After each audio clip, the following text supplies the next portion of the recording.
اور جس دن ظالم اپنے ہاتھ کاٹ کاٹ کھائے گا اور کہے گا کہ اے کاش میں نے پیغمبر کے ساتھ رستہ اختیار کیا ہوتا، ہائے شامت کاش میں نے فلاں شخص کو دوست نہ بنایا ہوتا، اس نے مجھ کو کتاب نصیحت کے میرے پاس آنے کے بعد بہکا دیا۔ اور شیطان انسان کو وقت پر دغا دینے والا ہے۔ یوں نہیں، جب زمین کوٹ کوٹ کر برابر کر دی جائے گی اور تمہارا پروردگار جلوہ فرما ہوگا اور فرشتے قطار در قطار آ جائیں گے اور دوزخ اس دن سامنے لائی جائے گی، تو انسان اس دن سوچے گا، مگر اب سوچنے سے اسے فائدہ کہاں مل سکے گا؟ کہے گا کاش میں نے اپنی اس زندگی کے لیے کچھ آگے بھیجا ہوتا۔ تو اس دن نہ کوئی اللہ کے عذاب کی طرح کا عذاب دے گا اور نہ کوئی اس کے جکڑنے کی طرح جکڑے گا۔ جس دن ان کے چہرے آگ میں الٹ پلٹ کیے جائیں گے تو کہیں گے اے کاش ہم اللہ کی فرما برداری کرتے اور رسول صلی اللہ علیہ وآلہ وسلم کا حکم مانتے۔ اور جس کا نامہ اعمال اس کے بائیں ہاتھ میں دیا جائے گا تو وہ کہے گا اے کاش مجھ کو میرا اعمال نامہ نہ دیا جاتا اور مجھے معلوم نہ ہوتا کہ میرا حساب کیا ہے۔ اے کاش موت میرا کام تمام کر چکی ہوتی، آج میرا مال میرے کچھ بھی کام نہ آیا، مجھ سے میرا اقتدار جاتا رہا۔ حکم ہوگا کہ اسے پکڑ لو، اب اسے طوق پہنا دو، پھر دوزخ کی آگ میں اسے جھونک دو، پھر زنجیر سے جس کی لمبائی 70 گز ہے جکڑ دو۔ اور ان سے دنیا کی زندگی کی مثال بھی بیان کر دو کہ وہ ایسی ہے جیسے پانی جسے ہم نے آسمان سے برسایا تو اس کے ساتھ زمین کی پیداوار مل کر نکلی، پھر وہ چورا چورا ہو گئی کہ ہوائیں اسے اڑاتی پھرتی ہیں، اور اللہ تو ہر چیز پر قدرت رکھتا ہے۔ مال اور بیٹے تو دنیا کی زندگی کی رونق و زینت ہیں، اور نیکیاں جو باقی رہنے والی ہیں وہ ثواب کے لحاظ سے تمہارے پروردگار کے ہاں بہت اچھی اور امید کے لحاظ سے بہت بہتر ہیں۔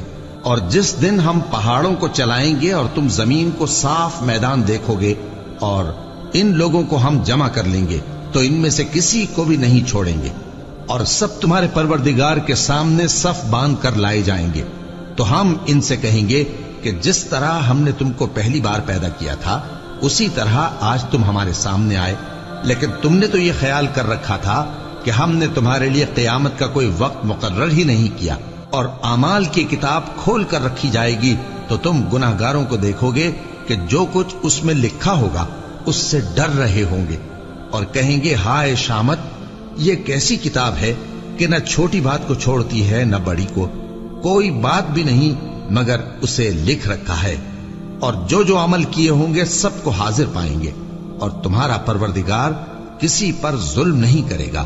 کاش تم ان کو اس وقت دیکھو جب یہ دوزخ کے کنارے کھڑے کیے جائیں گے اور کہیں گے کہ اے کاش ہم پھر دنیا میں لوٹا دیے جائیں تاکہ اپنے پروردگار کی آیتوں کی تکذیب نہ کریں اور مومن ہو جائیں۔ ہاں یہ جو کچھ پہلے چھپایا کرتے تھے آج ان پر ظاہر ہو گیا ہے، اور اگر یہ دنیا میں لوٹائے بھی جائیں تو جن کاموں سے ان کو منع کیا گیا تھا وہی پھر کرنے لگے۔ کچھ شک نہیں کہ یہ جھوٹے ہیں اور کہتے ہیں کہ ہماری جو دنیا کی زندگی ہے بس یہی زندگی ہے اور ہم مرنے کے بعد پھر زندہ نہیں کیے جائیں گے۔ اور کاش تم ان کو اس وقت دیکھو جب یہ اپنے پروردگار کے سامنے کھڑے کیے جائیں گے، وہ فرمائے گا کیا یہ دوبارہ زندہ ہونا برحق نہیں؟ تو کہیں گے کیوں نہیں، ہمارے پروردگار کی قسم بالکل برحق ہے۔ اللہ فرمائے گا اب کفر کے بدلے جو دنیا میں کرتے تھے عذاب کے مزے چکھو۔ جن لوگوں نے اللہ کے روبرو حاضر ہونے کو جھوٹ سمجھا وہ گھاٹے میں آ گئے، یہاں تک کہ جب ان پر قیامت ناگہاں آ موجود ہوگی تو بول اٹھیں گے کہ ہائے اس کوتاہی پر افسوس ہے جو ہم نے قیامت کے بارے میں کی، اور وہ اپنے اعمال کے بوجھ اپنی پیٹھوں پر اٹھائے ہوئے ہوں گے، دیکھو جو بوجھ یہ اٹھا رہے ہیں بہت برا ہے، اور دنیا کی زندگی تو ایک کھیل اور مشغلہ ہے، اور بہت اچھا گھر تو آخرت کا گھر ہے، یعنی ان کے لیے جو اللہ سے ڈرتے ہیں۔ کیا تم سمجھتے نہیں؟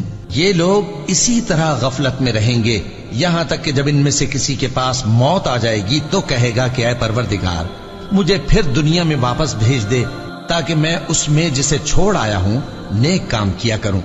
ہرگز نہیں، یہ ایک ایسی بات ہے کہ وہ اسے زبان سے کہہ رہا ہوگا اور اس کے ساتھ عمل نہیں ہوگا، اور ان کے پیچھے برزخ ہے جہاں وہ اس دن تک کہ دوبارہ اٹھائے جائیں گے رہیں گے، پھر جب سور پھونکا جائے گا تو نہ تو ان میں قرابتیں رہیں گی اور نہ ایک دوسرے کو پوچھیں گے۔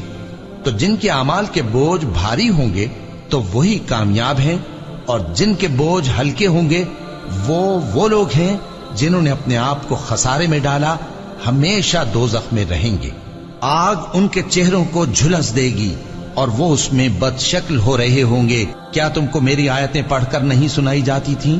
پھر تم تو ان کو جھٹلائے ہی جاتے تھے۔ وہ کہیں گے اے ہمارے پروردگار، ہم پر ہماری کمبختی غالب آ گئی اور ہم رستے سے بھٹک گئے۔ اے پروردگار، ہم کو اس میں سے نکال دے، اگر ہم پھر ایسے کام کریں تو ظالم ہوں گے۔ فرمائے گا کہ اسی میں ذلت کے ساتھ پڑے رہو اور مجھ سے بات نہ کرو۔ میرے بندوں میں ایک گروہ تھا جو دعا کیا کرتا تھا کہ اے ہمارے پروردگار، ہم ایمان لائے تو تو ہم کو بخش دے اور ہم پر رحم فرما، اور تو سب سے بہتر رحم کرنے والا ہے۔ تو تم ان سے تمسخر کرتے رہے یہاں تک کہ ان کے پیچھے میری یاد بھی بھول گئے، اور تم ہمیشہ ان سے ہنسی کیا کرتے تھے۔ آج میں نے ان کو ان کے صبر کا بدلہ دیا کہ وہی کامیاب ہو گئے۔ اللہ پوچھے گا کہ تم زمین میں کتنے برس رہے؟ وہ کہیں گے کہ ہم 1 روز یا 1 روز سے بھی کم رہے تھے۔ شمار کرنے والوں سے پوچھ لیجئے۔ اللہ فرمائے گا کہ وہاں تم بہت ہی کم رہے، کاش تم جانتے ہوتے۔ کیا تم یہ خیال کرتے ہو کہ ہم نے تم کو بے مقصد پیدا کیا ہے، اور یہ کہ تم ہماری طرف لوٹ کر نہیں آؤ گے؟ تو اللہ جو سچا بادشاہ ہے، اس کی شان اس سے اونچی ہے، اس کے سوا کوئی معبود نہیں، وہی عرش کریم کا مالک ہے۔ اے پیغمبر، میری طرف سے لوگوں کو کہہ دو کہ اے میرے بندو، جنہوں نے اپنی جانوں پر زیادتی کی ہے، اللہ کی رحمت سے نا امید نہ ہونا۔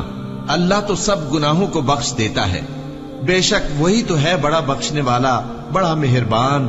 اور اس سے پہلے کہ تم پر عذاب آ واقع ہو، اپنے پروردگار کی طرف رجوع کرو اور اس کے فرما بردار ہو جاؤ، ورنہ بعد میں تم کو مدد نہیں ملے گی۔ اور اس سے پہلے کہ تم پر ناگہاں عذاب آ جائے اور تم کو خبر بھی نہ ہو، اس نہایت اچھی کتاب کی جو تمہارے پروردگار کی طرف سے تمہاری جانب نازل ہوئی ہے پیروی کرو۔ ایسا نہ ہو کہ اس وقت کوئی شخص کہنے لگے کہ ہائے اس کوتاہی پر افسوس ہے جو میں نے اللہ کا حق ماننے میں کی، اور میں تو ہنسی ہی کرتا رہا۔ یا یہ کہنے لگے کہ اگر اللہ مجھ کو ہدایت دیتا تو میں بھی پرہیزگاروں میں ہوتا۔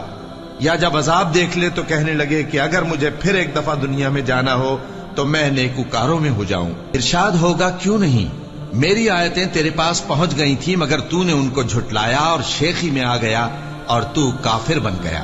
اور اے مخاطب، جن لوگوں نے اللہ پر جھوٹ بولا، تم قیامت کے دن دیکھو گے کہ ان کے چہرے سیاہ ہو رہے ہوں گے۔ کیا تکبر کرنے والوں کا ٹھکانہ دوزخ میں نہیں ہے؟